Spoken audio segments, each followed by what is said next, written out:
Stanford University. Okay, well, welcome to Lecture 4 of Stanford CS 193P, fall of 2011.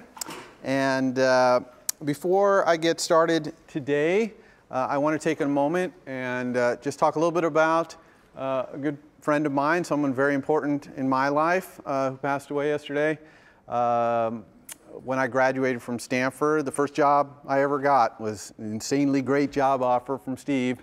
And I went to work for Next Computer, and you know, the 8 years that I worked there were just nonstop awesome. It was an incredible place to work, and it was because of Steve and his passion, his energy.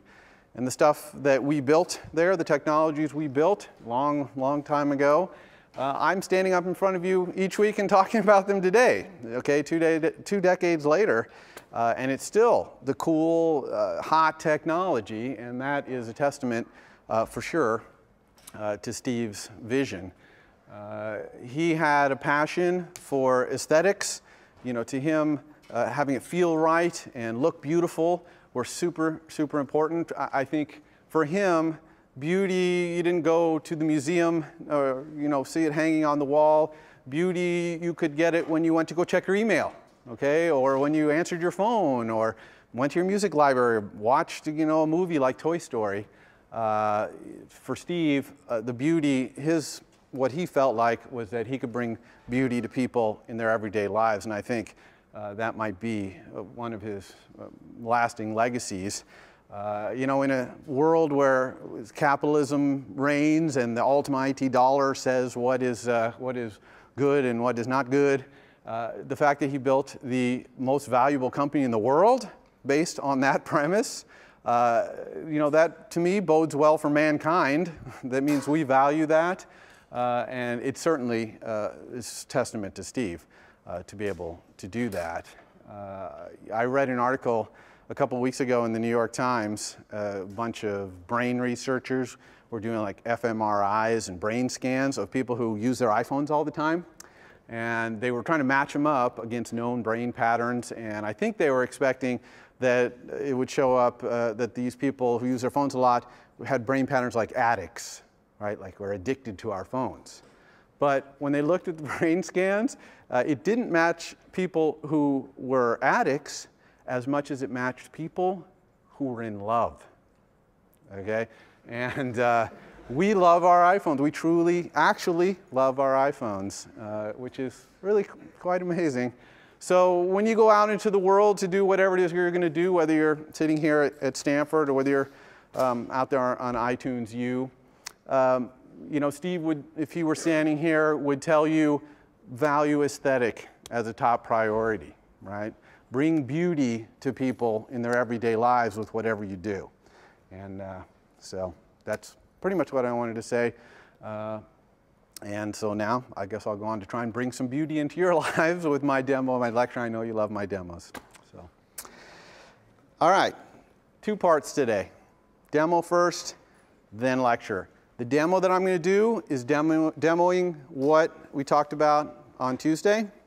And the lecture slides are completely new stuff that you don't need for this coming week's homework assignment, okay? So don't freak out at the lectures like, well, you know, that stuff that you're learning is going to be combined with next week for the homework assignment after that, okay?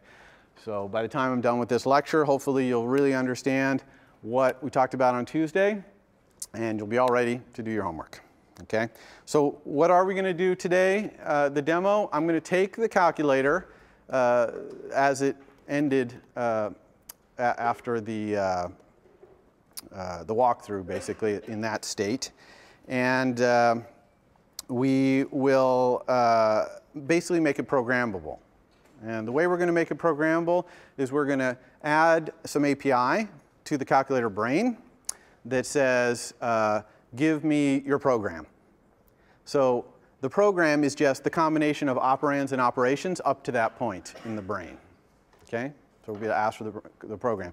Once we have the program, we'll be able to go back to the calculator class, and with class methods, ask the calculator brain class to run the program for us. In other words, evaluate the operands and operations.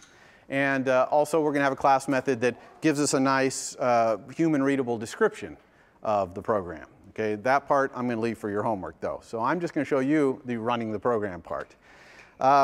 This is the stuff we're going to use in doing that. We're going to use ID both as a kind of a cookie, right, an opaque type, and also we're going to have use ID because we're going to have an array that has both strings and numbers in it, right, operations and operands.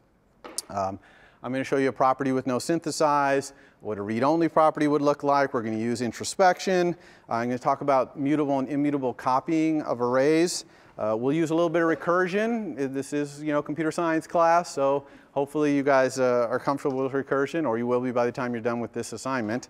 And what I do today will be an extremely helpful start for your homework, so you definitely are going to want to use this for your homework.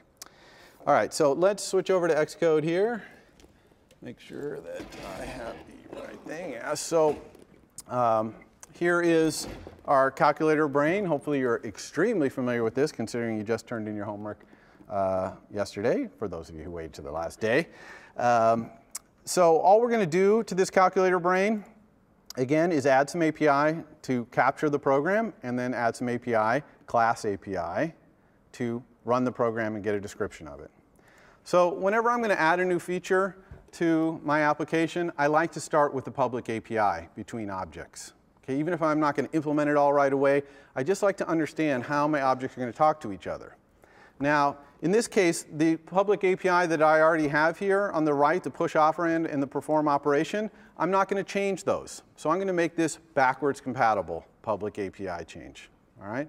So I'm going to add this program API, but the old API is still going to work. And in fact, so much so that this entire demo, I'm only going to touch the brain. I'm never going to touch the calculator controller, the calculator view controller.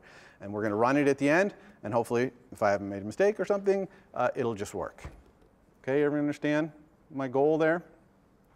All right, so I said there were two parts to this new public API.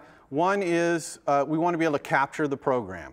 Right? The program, again, is just the combination of operations and operands that have been typed since the last clear, let's say. Okay? So I don't have clear because this is the end of the walkthrough, so here it's since the start of the program, but you have clear, so in your homework it should be since the last clear. So I'm going to do this actually with a property. Okay, I'm going to have a property here. It's an ID, and I'm going to call it program. Now, a couple of things here. One is ID. Let's talk about the ID. Why am I making this an ID? Why don't I make this a new class, calculator program star, or something like that? Well, the answer is twofold. One, I want to show you how to use ID as an opaque type, as a cookie. So it's a great example of that. And two, because I might not want to introduce a whole other class into my public API. Right? Then I got to document that, and people got to know how to use that and all that. And so I'm just going to start out with ID. Now, that means whatever I return from this property, though, this is public, so whatever I return from this property, people using my calculator brain aren't going to know what it is. And that's good. That's what I want. Okay? That buys me future compatibility. I can change what this thing is, support newer versions of it. I could add features to my calculator brain, and all the people using my calculator brain, their code won't change. Okay? But there's a couple other things about this, too. I'm going to make this property read-only. Now, this property would be perfectly reasonable to be read-write. It'd be fine to get the property, and then at some later date, say to a calculator brain instance, set your property to be set your program rather to be this. That would be reasonable. But we're going to, for this demo, to make it a little faster, and also for your homework, just to make it a little simpler, let's just make this property read-only. So you can only get the program. You can't set the program in your calculator brain. You kind of set the program when you do push operand and perform operation. You're kind of programming it when you do that. But you can't just set the program all at once. Okay? So I'm just making that decision. Could change it in the future. And then I said there were two other things. One is I'm going to have a method run program, which takes a program and runs it. And it returns the double, which is that program's execution. Okay? Now, what does it mean to run a program with an RPN calculator like this? Really what run program means is pop the top thing off the stack and give it to me. And if the top thing on the stack is an operand, I just get the number that's on top of the stack. So if I go 3, enter 5, enter 6, enter, and then get the program and run it, I'll get 6, because that's the last thing I put on the stack. There's really not much else you can do. But the interesting part is if the top thing on the stack is an operation, because then I have to evaluate that operation in order to return double, right? Does everyone understand how we're going to do that? Okay. The only other public method I'm going to have is another class method. Sorry. Oops, let's get our pluses right. Plus means class method, right? NS string description of program. Okay. And this is going to return a human readable, suitable for putting into the UI, in this case, description of the program. Now, notice that both of these methods take an ID, a program, right? Where does that ID program come from? It comes from people calling the program property, right? The getter for the program property. And so that's it. This is the entirety of the API. People can get the program, and then anytime they want, they can ask the class to run it. Okay, so they don't even need, if they have a program in their hand, they don't even need an instance of a calculator brain to run the program. They can ask the class to do it. Okay? So I'm doing this specifically because I want you to see the difference between class methods and instance methods. When we implement these class methods, we won't be able to use any instance methods or any instance variables. Okay? So you're going to see how that works. All right. So let's start thinking about how we're going to implement this. One thing is our current internal data structure, which you'll remember, is this stack of operands, totally insufficient to the task, okay, because it doesn't keep the operations. It only remembers the operands. And what's more, every time an operation happens, the operands get popped off the stack and go away. So we need a different internal data structure. An obvious one to do is instead of a stack of operands, why don't we do a stack of operations and operands? In other words, the program. So let's call this program stack. Okay, so I'm going to change that to program stack. Now, I can't just rename this and have everything work, of course. Computer science is a lot about naming, but it's not that much about naming. Okay, we actually are changing the semantics here of this stack. Now this stack means both things in it. So let's go ahead and change this stuff, our synthesize, and we still need our getter, and we still want to do lazy instantiation of this thing. So let's do that. All right, so we got all that. Oops, there's underbar. Okay, so now we have our program stack. We renamed operand stack to program stack. Oops, sorry, this needs to be program stack also. And now you can see we have errors in our program, and that's because we no longer have self.operand stack, and yet obviously we're using it. So what I'm going to do is I'm going to look at every place we use self.operand stack, and I'm going to try and replace it with self.program stack. But when I do it, I'm going to not just copy and paste. I'm going to look and see if the semantics are the same, okay, or not, or whether I need different code. So let's look at this first method here, push operand. Here we take the operand stack and we push the operand on there as an NS number object. I believe, unless I'm mistaken, that the program stack has the same semantics, because all we're doing in the program stack is we're pushing the operands and the operations on there, okay? And so it seems perfectly reasonable to me to just change this to program stack. All right, and so when you push operand, it's just going to push the operand on the stack. Okay, now we're going to have to be careful. We can't just start popping them off later, so we're going to have to be careful about that, but we can at least push it. Now, how about perform operation down here? Let's skip pop operand for a second. How about perform operation? This one, I claim I can just say self.programStack. Add object, which is push, the operation. Okay, so I'm just going to push the operation on the stack. So my program stack, I push operands on and I push operations. But you notice the return value here of perform operation. It returns the value of executing that operation. So I need to do what? Run my program here, right? So I could say calculator, this is a class method, so calculator brain run program, self.program, right? That seem reasonable to everybody? Right? I've got this method right here, this self.program. I haven't implemented it yet, but I have it. And I've got run program right here. So to perform an operation, why don't I just put the operation on the stack and then run it and return the value? Okay, we've got to say return here. Make sense? Any questions about that? All right, so that's super simple. Kind of have this junk down here. We'll leave that there for now. Pop operand, that's really not going to work anymore because it's popping things off the operand stack, and we don't really want to do that. That way we want to run our program instead, so I'm just going to actually get rid of pop operand. Okay? All right, so we're getting there. So far, our implementation actually looks simpler by going to this, which is remarkable considering it has quite an extra feature, which is the ability to tell you what the program is so far. So now let's go look at our property over here, program, to get the program. So I'm not going to synthesize it. So this is a property I'm not going to synthesize. I'm just going to implement the getter. Okay? And as long as I implement the getter, then I'm satisfying this read-only property. One thing about read-only properties, you don't have to implement the setter because they're read-only. Okay? So all I need to do is implement the getter. Now we have to ask ourselves, what would be a good thing to return? What kind of cookie could we return to people that would capture the essence of the program that they could then later give back to us and we could go evaluate? Well, it's completely trivial here. We're going to basically return our program stack. Okay, it's an internal data structure that represents that. But there's a problem with this line of code. Okay, there's actually two problems with it. One, self.program stack is internal state. Okay, we do not want to be handing out our internal state from an object through a public method. That would be very bad.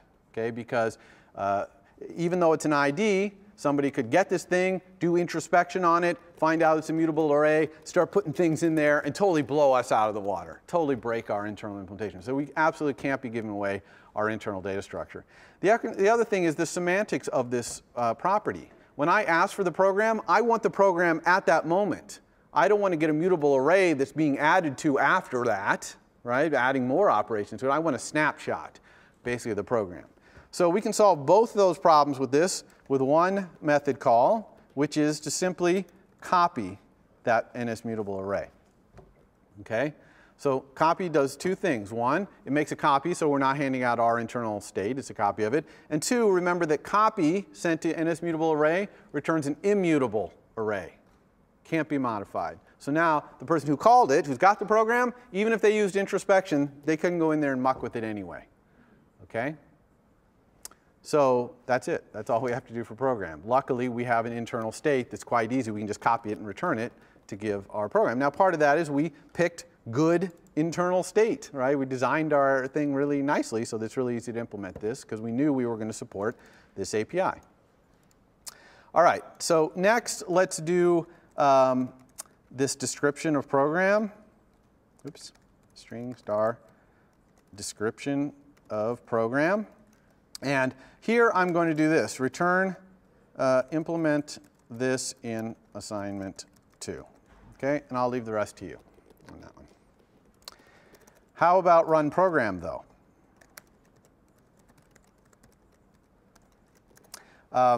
Let's, at this top level, when we're running this program, first of all, we need to get that program into a form that we can operate on it. Because right now, when it's passed to us, it is an immutable array. Well, that we can't really work on an immutable array. We need it being back to being mutable, essentially, so we can work on it. And also, we want to be careful that if someone passes in some random object, we don't crash. Anytime you have a public API that takes an ID, you want to use introspection to protect yourself against someone passing something wrong. Okay? So I'm just going to say, first I'm going to create a little local variable here called NSMutableArray stack. That's going to be our program stack. By the way, you could say equals nil here, but local variables that you create automatically start out 0 in iOS 5. They didn't in iOS 4 and before, but in iOS 5, they're 0. So we can just say NSMutableArray stack here. We don't have to say stack equals nil. And then I'm going to use introspection. I'm going to say if the program is an array, then stack equals the program. Oops, sorry. Let's make a mutable copy of the program. Okay, so now I have this local variable, stack, and again, I've done two things with that introspection. One, I've made sure it's an array, because I can't work on anything else. I give out arrays as my program. They better come back as arrays. And 2, I've made a mutable copy on it so I can munch on it. Because the way I'm going to implement this run program is I'm actually going to consume all the things on the stack in a recursive method. Okay, so this is where the recursion comes in. So I need it to be mutable so I can consume it. Everyone knows that a recursive thing needs to be progressing towards the end case, and the end case for us is going to be an empty array, or at least we get to an operand and we stop. So now we need a method, and it's going to have to be a class method here, because I'm in a class method run program. So I need a class method that basically just pops the top thing off the stack and returns it. Okay? But if the top thing on the stack is a number, it's going to return the number. If the top thing on the stack is an operation, it's going to have to recursively evaluate it. So I'm going to create a little method here called pop operand off stack. Okay, and I'm going to return this. So this will be a little better. Okay? So now we just need to implement this, pop operand off stack. Everyone cool with that so far? No question? Yeah, question. So what happens if the thing that passed died, the program that passed in is not a array? Will it be nil and it will? Yeah, so I did it this way also, so I want you to get comfortable with sending messages to nil and handling nil and how you program when sending things to nil does nothing. So the question is, what happens if the person passes something in here, the user of this, that's not an array? And what will happen here is this starts out nil. This is not going to be true. So by the time we get to here, this is still going to be nil. So we're going to be calling this class method with this as nil. So we better make sure that this class method handles the case of an argument of nil. Okay, and that's what we're going to do. Yeah, go ahead. Is that the kind of style you take in general? Just like have it implicitly handle that, or what's the benefit of doing that versus explicitly? I mean, the question is that the kind of programming style we do in Objective-C, where we kind of let things be nil and we just kind of implicitly handle that case? Or should we have a lot of if this equals nil, then don't call pop operand off stack, return 0 instead? And I think that's an art of programming thing, right? You're going to hear me use the phrase art of programming more and more as the quarter goes by, because programming is an art. You have a choice how to do it. I personally am a believer that fewer lines of code are better. So if you can make your pop operand off stack be bulletproof to accept nil without having to do if then blah blah blah, then pop operand off stack will be more robust, because if someone calls it in some other context and they actually pass nil, it'll work. And this code is simpler right here, because I don't need an if then here. So it's kind of an art of programming, is the bottom line. Okay, so we need to go implement pop operand off stack. Important thing to notice here is that it is a class method itself, okay, because it's getting called from a class method here. So self here is the class, right? Make sense? So pop operand off stack. Now, what's the argument to the stack? It's not an ID anymore. Okay, we're going to take NS mutable array. And we have to make sure, and the compiler will help us make sure, that we pass an NS mutable array here, and we know that we do that here. One thing I forgot to mention, notice here, stack is statically typed, and mutable copy returns an ID. And it is OK to assign an ID to a static variable, and vice versa. Okay, compiler's not going to warn you or anything like that. So you got to know what you're doing. Luckily here, we know that program is an array. So when we make a mutable copy of it, it'll end up being a mutable array. Unfortunately, the compiler can't check that for us. We just have to know that. Okay? All right, so pop operand stack. This is where I'll do the double result equals 0 and return result. And we'll do it our little recursion inside here. So pop operand off stack, what does it do? It pops an operand off the stack. Okay? So let's start by popping the top thing off the stack. So I'm going to have a local variable here, top of stack equals stack last object. Remember, that's how we implement stack, by getting the last object. And if the top of stack is not nil, then I'm going to remove the last object. All right? Does everyone understand how that pops the last thing off our stack? Notice that I made this be type ID. Why did I do that? Anyone know? Why did I do that? Either an NS number or an NS string. Correct, because the top thing on this stack could either be an NS number that we pushed with push operand, or it could be a string that we pushed with perform operation. So when we pull it off, it's an ID because we don't know which one it is. And we have to go use introspection to find out which one it is. So let's do that now. So we're popping an operand off the top of the stack. So if the top of stack is an NS number, number, class, just a keyboard, I'm sorry, I'm not quite used to it. Okay, if it's if the thing on the top of the stack is a number, then we can just set the result equal to top of stack double value. Right? Make sense? Because we're popping the operand off the top of the stack. It's going to be a little more complicated if the thing on the top of the stack is a string. We're going to do that next. But everyone understands that if the top of the stack is an operand, we can just pop it right off and that's the result. Everyone cool with that? Okay, but what if the top of the stack is kind of class an NS string? Okay, so we have to make the result equal to something different here. Well, I'm going to go back down and get this code that used to be in perform operation, because that's exactly what I want to do, is perform an operation. So I'm going to cut that, oops, sorry, cut that and put this up here.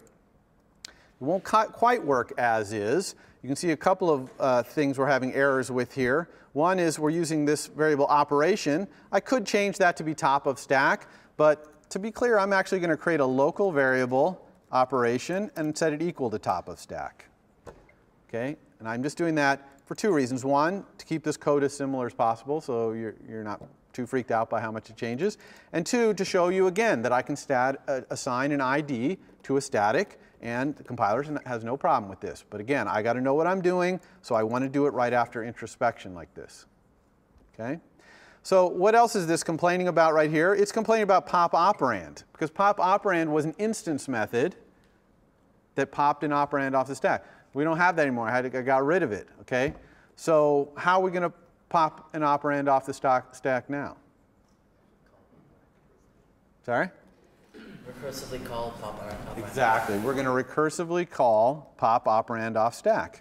Okay? I'm just going to change every call to pop operand here to be pop operand off stack. So that one, that one, that one, that one, like that. Okay? So who said recursion is hard? It's so easy. That's all there is. Okay?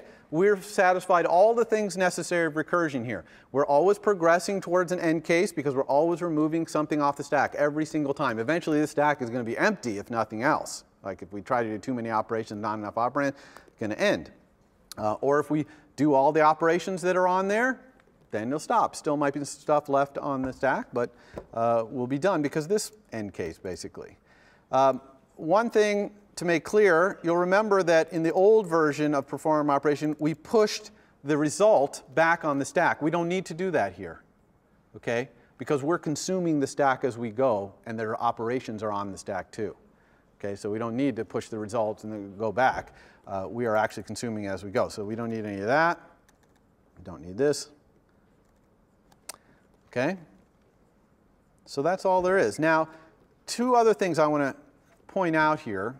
One is, what if this program that was sent to run program is an array, but there's something in it besides numbers and strings? Okay, what are we gonna crash? What's going to happen here? We're going to return 0, exactly, because we're going to get here, we're going to take this object off the stack, let's say it's a button, okay, or a controller, or some random thing, and we only have two if cases here. If it's a number, we do one thing. If it's a string, we do another thing. There's no other else. So we're just going to return a result, which is this thing up here. So we do survive the case where someone passes us an array of junk. And that's important. Like I said, anytime you're going to take an ID that's supposed to be a cookie, you know, an opaque type, make sure you protect yourself. And then let's also look, what if stack is nil? Okay, we wanted to make sure we survived that case that we talked about earlier. If stack is nil, this is going to return nil. Okay, this is not going to get executed. This is not going to be true. This is not going to be true. So we're going to return 0 again. So we survived that case as well. So can you see how kind of rolling with the punches of nil can really make for clean code, right? We've got very simple code here. We don't have a lot of extraneous if this is nil, then do that, check that. We're kind of rolling with it. And the only if we really have about nil is this thing. We don't want to be trying to remove objects from an empty stack, you know, an empty array. That's the only if we really had to do. Okay? Any questions about this? So that's all we have to do. Okay? So the recursion wasn't so scary, right? And hopefully, if I type this all in correctly, this will work. So let's go ahead and run. Now, notice I haven't changed my controller at all. It's still using this old API right here, push and perform, and works fine. Okay, and so let's hope it's working. 3, enter, 6 plus, 8, divide, 9 times. You know, let's try 5, enter, 2, enter, 6, enter, plus, plus, divide. Working great. Okay? All right, everyone understand that? So what you're going to do for your homework is you're going to take this modification that I made and apply it to your assignment number 1. I posted this code just for the calculator brain, so you don't have to type it in again, although it wouldn't be that hard to type in again. And so you're going to integrate this in, and then you're going to implement description of program. Okay, you have to do that. And most importantly, you're going to change run program and also the rest of your calculator brain so that you can not only push operands and perform operations, but you can push variables. So now you're going to have a programmable calculator with variables like x and y, whatever. And then your run program is going to have to change to say run program using variable values. You can take a dictionary where the keys are variable names and the values are just NS numbers with the value of those variables. Okay? So now hopefully by doing that, you'll A, understand this recursion because you're going to have to use it for description of program. And B, you're going to understand how to use NS dictionaries because the run program is going to take a dictionary now. You're going to have to kind of learn in general how to use the foundation classes. There's some stuff you have to do with NSSet in there as well. And hopefully you'll come out the other side where you're comfortable with ID, you're comfortable with all the foundation classes, and you're just more comfortable with programming in Objective-C. Okay? I put in some other required tasks in there for you to enhance the user interface and stuff like that, so it should be a lot of fun. Okay? So that's your homework that's due next Wednesday. And that's already posted. Okay, so that's it. That's all I had to show in the demo. And that is kind of the end of this segment. And now we're going to start some slides for the next segment of stuff we're going to learn. So let's go here. All right, so the next thing we're going to talk about is views. All right, so you've already used views. You probably don't even realize you've used views, but you have because UI button is a view, UI label is a view. And a view is just a rectangular space on screen. That's really, it defines a coordinate space. Now, it's a very powerful coordinate space. It has a lot of stuff in there to make it really easy on you. Okay, iOS kind of has this design paradigm, which is they're going to make it complex on their side internally so that it's really easy on your side. That's good for you. What does a view do? It draws in that rectangular space and it handles events in that rectangular space. Both are really easy to do. Okay. The view structure is hierarchical, as you might imagine. You can have views inside views. Any view only has one super view that is contained in, but it could have multiple subviews. The order of the things in the subviews matter because the things higher up in the array at 0 are in the back, and things lower down are in the front. Okay? And you'll see why back to front matters. And there is, I think UI window is a subclass of UI view. I can't even remember anymore. But the reason I can't remember is that UI window really doesn't matter in iOS. You almost never interact with the UI window. If you've programmed in other systems, you probably think UI window is important because you've got to put a window on the screen and all that. That's kind of all handled for you in iOS. What's important in iOS is views, all just about views. And the top level view, the highest view you're going to interact with is the view for the controller that controls the whole screen. Okay? And you're going to find out next week that we can have controllers of controllers. Obviously, we can have MVC, where the view part of an MVC is another controller. But usually there's a controller that has a view, which is the whole screen. You might be using other controllers to make the details of it, but this hierarchy, the view hierarchy, is almost always created in Xcode graphically, just by dragging things out. You can drag views inside other views and resize them and all that stuff. So that's how we do that. We'll see a demo of that next week. But you can make the view hierarchy in code.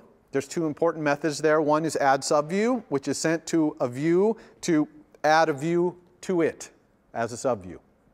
But taking a view out is not done that way. You don't ask that same view, oh, and now remove that thing I asked. You now go to the view itself and say, remove yourself. Okay? So some people sometimes get a little confused here because this is a different paradigm. One, you're asking the super view to add the subview, and to take it out, you're asking the view to remove itself. Does that make sense? You'll hardly ever have to do that in this class. Maybe never. I don't know. I said that a view is a coordinate system. So we better define some types to describe that coordinate system. The base one is CG float. This is just a type def to a float probably, or a double. You don't know, but you don't care. When you're programming graphically, you're always going to use CG float, never float or double. Then there's CG point, which is a C struct that just has float x and y. CG float, sorry, CG float x and y. There's a size, which has inside a CG float of width and height. Okay, some code up here about how you can call the C function CG whatever make to make one of these things. And then there's CG rect, which just has a origin and size, a CG point and a CG size inside, as you might imagine. Okay, so these are the four main types that we're going to use to be able to describe our drawing inside of our views. So now let's talk about the coordinate system. All right, most important thing to remember, the coordinate system in iOS is in upper left origin. It's not Cartesian coordinates, which is lower left, which is also the way the Mac is. It's in upper left. Okay, so increasing y is going down. So for example, if you had the point 400, 35, it would be far over to the right and a little bit down from the top. Okay.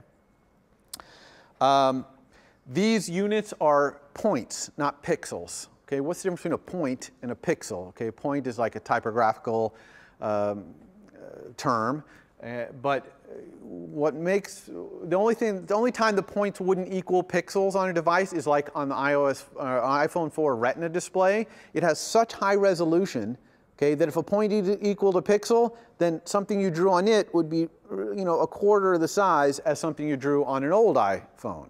Okay, so there is a property in UIView called content scale factor, and it will return how many pixels there are per point. But you're usually going to do all your programming in points. Okay? Now, just so that you learn this, next week's assignment, not the one assigned today, but the one that's assigned next week, is actually going to do something that requires you to know about pixels. But normally, you're not going to need to know about pixels. The iOS will handle it for you. It'll make the fonts really smooth if you have more pixels. It'll make arcs really smooth. So you don't usually have to worry about it, but you'll see in the assignment that you do, so that's why I'm mentioning it here. Views have three properties that are related to their location and size.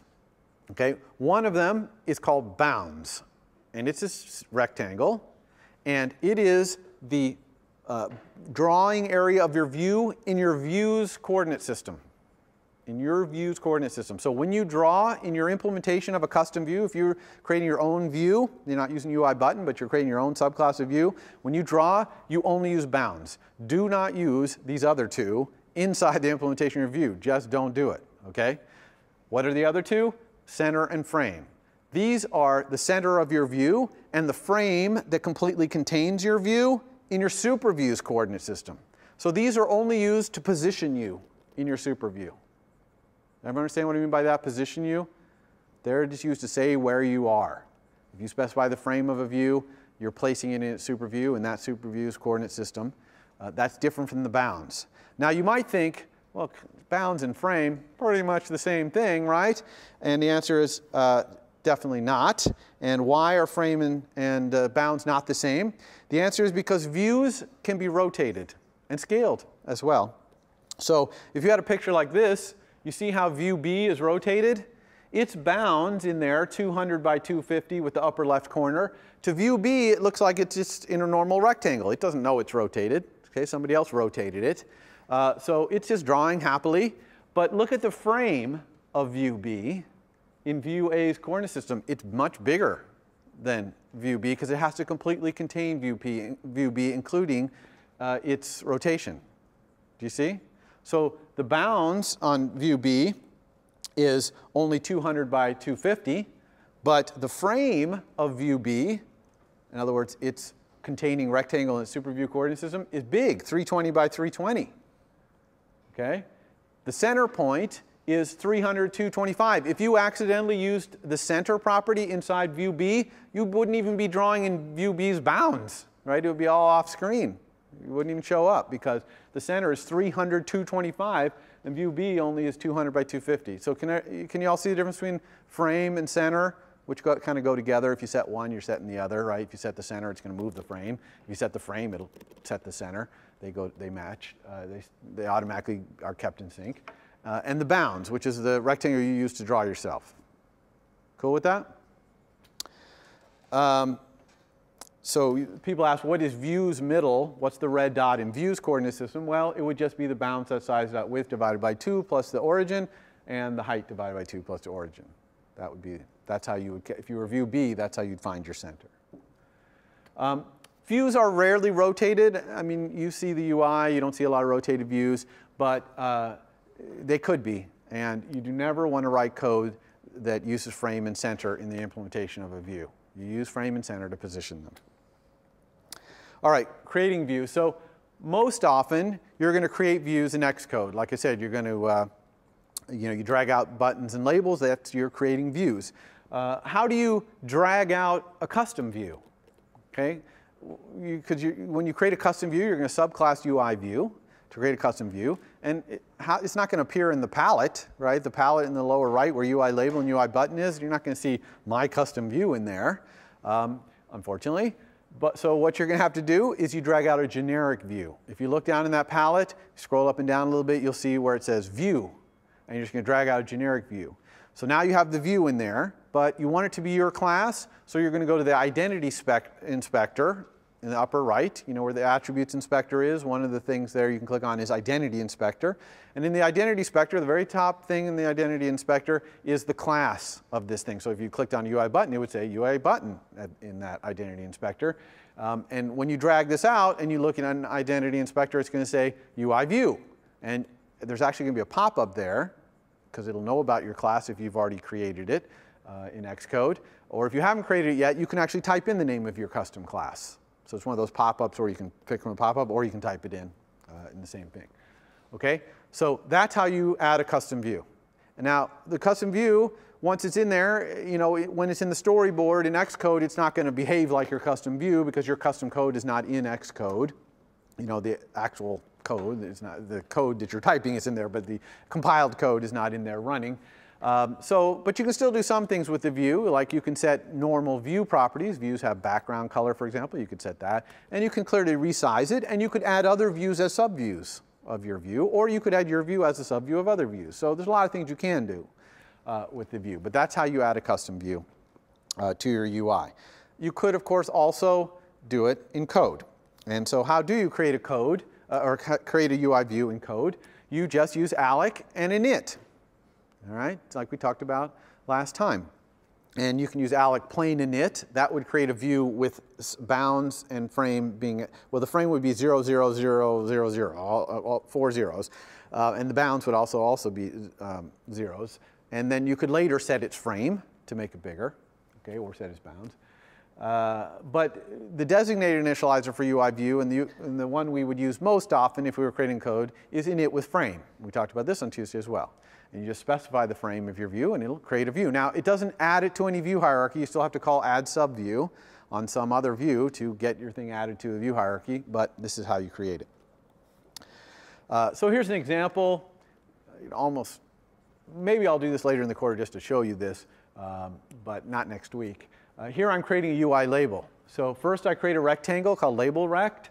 It's 2020 from the upper left, 50 wide, 30 high. And then I'm just saying UI label alloc init with frame. UI label is a view, so it inherits init with frame. So that works fine. And then I'm setting the label's text to hello. And then I'm saying self.view, add subview, the label. Now, self.view, by the way, we haven't talked about that. We'll talk about it next week. View is an important property in controller. It's the controller's top-level view. Okay, every controller, model view controller I'm talking about here, every controller has a top-level view. We don't usually have to interact with it too much because we just drag things into it in the storyboard in Xcode. But it's a very important property on a controller, as you might imagine, is the containing view that contains all those labels and buttons that you added in your calculator, for example. We'll talk all about that next week. All right, so when would I want to create my own UI view subclass? I've been talking about the custom view. When do I want to do it? Well, I told you that views are for drawing and handling touch events. So you want to create your own UI view when you either want to draw something specific, right, different than drawing a button or label or whatever, or you want to handle touch events specially. Okay? Now, people often at this point ask me, well, can I subclass UI button? Because I mostly want UI buttons look and feel, but I want to maybe make the touch events work a little different. And generally, I think the recommendation is not to subclass the built-in types. They're kind of the built-in subclasses of UI view. Generally, they are optimized for being dragged out in Xcode and used, not as much optimized for subclassing and overriding this method and not that method and what would happen in that case and all that. So I'm going to kind of steer you away from taking an approach to doing a UI that you think would require you to subclass these things. It's not impossible. It's object-oriented programming. You could do it, but I'm kind of steering you. So once you create your subclass of view, oh, and as I say up there, today we're only going to talk about drawing. Next week we'll talk about handling touch events in a view. So how do you draw? You got this subclass of view. It's incredibly easy. You just override this one method, drawRect. It takes a rectangle that it wants you to redraw, which you can ignore. It's a performance optimization to only draw in the rectangle it's asking. And that's it. You just draw. It says drawRect, you draw. Now, one important thing to notice about this, never, I don't put a lot of red on my slides, but when I do, you got to pay attention. Never call drawRect, ever. If you call drawRect in a homework, oh, you'll get bashed, okay? Because drawRect is not for you to call. The system calls drawRect for you. So you might ask, well, how do I tell the system that I want my view redrawn? And the answer is, you send it one of these two methods, setNeedsDisplay or setNeedsDisplay specifying the rectangle you want redrawn. And you can kind of think of it as setNeedsDisplay sets a bit, and then at some time later, the system will come along and look at all the views that need to be drawn, put them all in the right drawing order, because remember, these things can overlap and stuff like that, and efficiently ask them to draw themselves as necessary. Okay? This is good for two reasons. One, it allows the system to optimize performance in terms of the layering and things like that. And two, it optimizes performance in that you might have, let's say, your setters for your custom view. Maybe you got a few properties. Maybe when you set something, it wants to redraw. Okay? So all your setters might say, set underbar, set my property, and then they might say self set needs display. I need to be redrawn because one of my properties changed. Well, if someone using your view calls 3 or 4 of those things, those property setters, it only redraws once, right? Because they're all just saying, yes, set needs display, and then later it makes a pass and it draws once, as opposed to each of those setters saying draw now, draw now, draw now, and the thing just constantly drawing. Okay, drawing is expensive. Okay, if you think about what's happening when drawing, at the very least, you're taking a whole bunch of memory from one place and putting it somewhere else, i.e. from memory into the graphics buffer, from one graphics buffer to another one, or whatever. It takes, the processor's got to run some instructions to move all those things. Now, granted, modern graphics processors, man, they move those things incredibly efficiently. It's just unbelievable how optimized they are. But it's still very expensive. For example, in the calculator we did today, notice that when we perform an operation, we push it on the stack, make an immutable copy of the stack, turn it back around, make it mutable again, go process the whole thing to calculate the result. the amount of instructions to execute that is nothing compared to the amount of instructions it took to highlight the button that the person pressed on to make that happen. Okay? Now I bring all this up because I want you guys to not fall into a trap that a lot of computer science students do, and even people out in industry who are writing code, is you see something that looks inefficient, and so you're going to dive in and optimize it. Okay? When you do that and you're not thinking about where the time is actually going, that's called premature optimization. Okay? Don't do that. You really want to think about the trade-off between, like, look at the code we wrote in the calculator. Wasn't that incredibly simple code? I mean, our push operation was 1 line of code. Our push operand was 1 line of code. Perform operation with 2 lines of code. The recursive thing to execute the stack was only like 2 or 3 lines. In fact, there's probably only 2 lines more than we had before. Okay? So that code was super clean. Now, granted, yeah, it's copying arrays, but we know copying arrays is fast. We know that the arrays are small. Okay? You're not going to have someone typing in 100 operations and operands there, likely.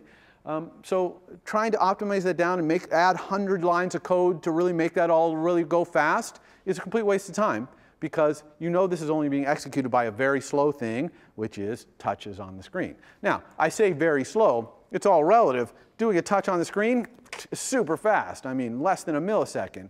But the other stuff is even faster. These processors in these phones are super fast. Okay? But make sure you got the right balance when you're doing performance. Everyone understand where I'm going with that? And I'll say that again a few times. We do not want to see code in your homeworks where you've added 50 lines of code to optimize something that is less than 1% of the processor time to do a certain task. Okay? And in fact, I'll use this opportunity to say another thing too, which is the programming credo I live by, is that the line of code that is the most elegant, has by far the least bugs, is the easiest to write, is the easiest for someone else reading your code to understand, that line of code is the code you never write. Okay? Fewer lines of code is better. That's what programming elegance is about. Okay? Designing your data structures and the way you approach things so that you have fewer lines of code. Not more, fewer. All right, I'll say that a bunch of times too. All right, so I have this drawRect. I need to implement drawRect to make my custom view draw. How do I do that? And the answer is you use the Core Graphics framework. This framework is the main framework that you're going to use that is not object-oriented. Okay? It's C APIs, but it's pretty straightforward to use. The fundamental concepts of the Core Graphics framework are that you create a context, then you create paths out of lines and arcs and things like that. You set the colors and fonts and line widths that you want, and then you stroke or fill, or stroke and fill, that path. Okay? That's how you draw. Now, I'm going to talk about drawing images and text because they're primitives in iOS. I mean, drawing text is the same thing, drawing a bunch of arcs and stuff, but it's a lot of really detailed arcs. But that's all done for you, of course. And drawing images is just copying bits. So we'll talk about how to do that too. So I'm going to talk about all these pieces. So the context just determines where your drawing is going, okay? And so how you create the context defines where your drawing is going to go. Now, the great thing when you're doing drawRect is you don't even have to worry about this, because when you get inside drawRect, you're going to call a function, a C function, that's going to give you the context that the system wants you to draw in. Now, the system might be printing right now, okay? And when you print, you can find out that you're printing in drawRect and maybe draw your thing big, like 8.5 by 11 piece of paper big versus on the little screen. And in fact, you'd want to do that if you had a real app that could print. Take advantage of that new thing. But the context that you get, you're going to get in the same way. One thing to notice about this context, though, it's different every time drawRect is called. Every time drawRect is called, you get a different context. So never, ever cache that context like in a property or anything like that. Do not keep it around. It is different every time. Re-get it at the beginning of drawRect. So here's the function you call. This is almost always going to be the first line in drawRect, or one of the first lines, is CG context ref, which is a cookie. It's a void star. You don't know what it is. It's just an opaque type to you. It's not an object, right? There's no star there. CG context ref context equals UI graphics get current context. You're going to call that in your drawRect. Now you've got your context. Okay? That's all there is to it, to getting the context. Now that you have a context, you can use it to build these paths. So here I'm going to show you an example of building a path. You start with CG context begin path. You pass it that context you got. Then you can move around and add lines and stuff. For example, context move 2 point 7510, and then see context add line 2 point 160 150 would be creating that segment of this path, right? And then if I said move to 10 150, it would make another segment. Okay. Again, notice upper left is 0 0. This is not to scale, I guess. And then there's also CG context close path. That would close the path up back to its start. Okay? It's optional. You don't have to. You can have an open path, but close path, close it back up. Now, I kind of lied to you here because it made it look like as I was doing these, it was drawing. But in fact, doing this code above does nothing on screen.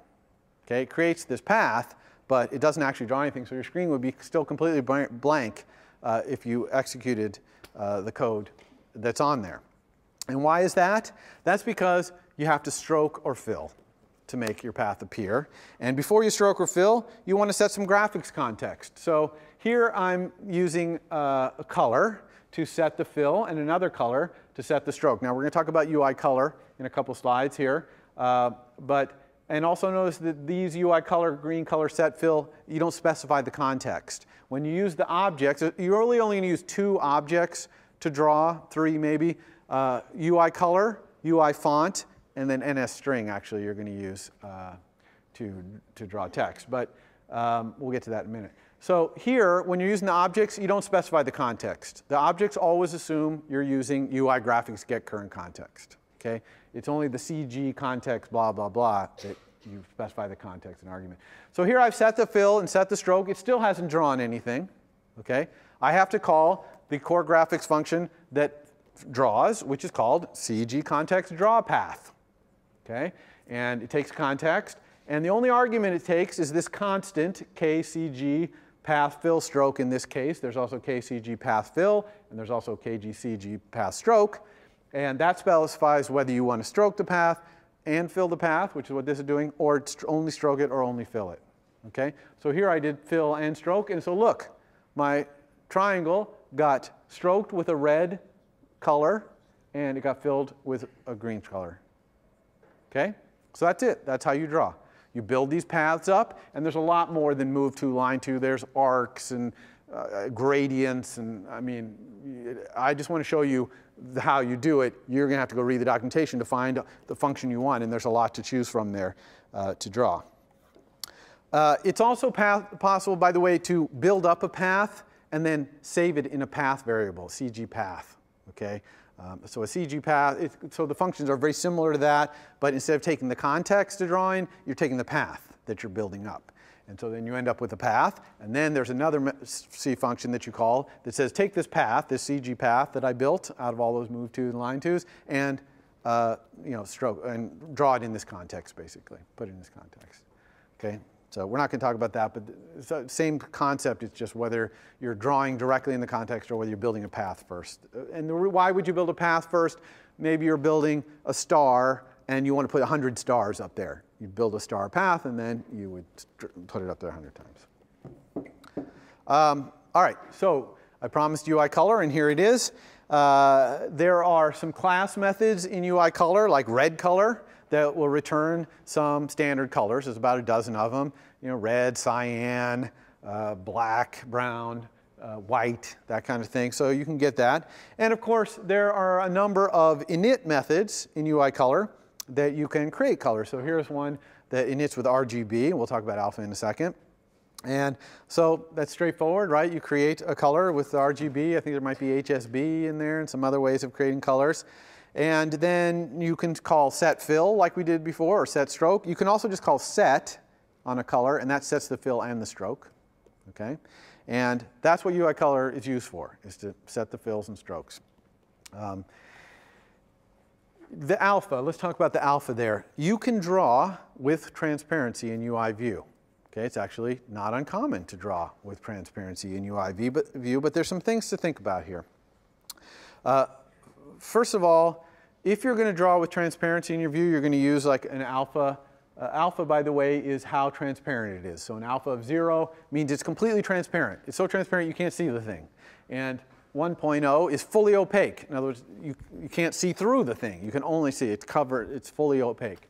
To draw transparently, you have to set opaque, this property opaque, to no. That's purely a performance optimization. As you can imagine, when iOS is trying to draw all these things, if it knows that things are not transparent, it can do a lot less expensive merging of bits between views that overlap, right? Understand why that is? So you definitely want to set that to no. Also, think about other things of making transparency for a view besides using alpha colors. For example, you can set the background color of your entire view to be a partially transparent color. Okay, so like you know, a kind of a red that's kind of see-through, and then your view would show through. The background of it would show through.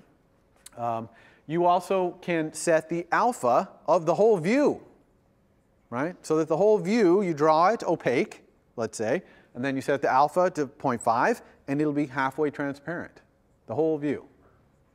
Right? There's also another thing you can do, which you can set the property hidden. And what hidden says is this view stays in the view hierarchy, but it doesn't draw anything, you know, you don't show it's drawing, and you don't handle any touch events. So it's kind of like it's not even in the view hierarchy, but it still stays there. And hidden is actually somewhat common to use because you've got small screen real estate on a phone. You got all these views in there. If a view is not currently useful, then hide it, right? And it won't be on screen, won't be bothering the end user. And then as soon as something happens that makes it so that view matters or is meaningful, you can unhide it, okay? And that's a lot cheaper than trying to set transparency and all that stuff, although it's pretty smart. If you set transparency to 0, it's very similar, actually, to saying hidden, if not identical. Again, remember that this transparency interacts with the order of the subviews, right? The top things in the subview list are in the back, and other things in the front. Views, of course, can overlap. They don't have to be like tiled or don't have to be right on top of each other. They can be slightly overlapping. So you can use transparency to great effect, and especially for animation, causing views to fade in, fade out, right? And we're going to talk all about animation later in the class, how to animate your views. But do also understand that transparency is not cheap, okay? Taking two views and combining their bits with transparency is quite a bit more expensive than just taking two overlapping views and picking the bits in the front, okay?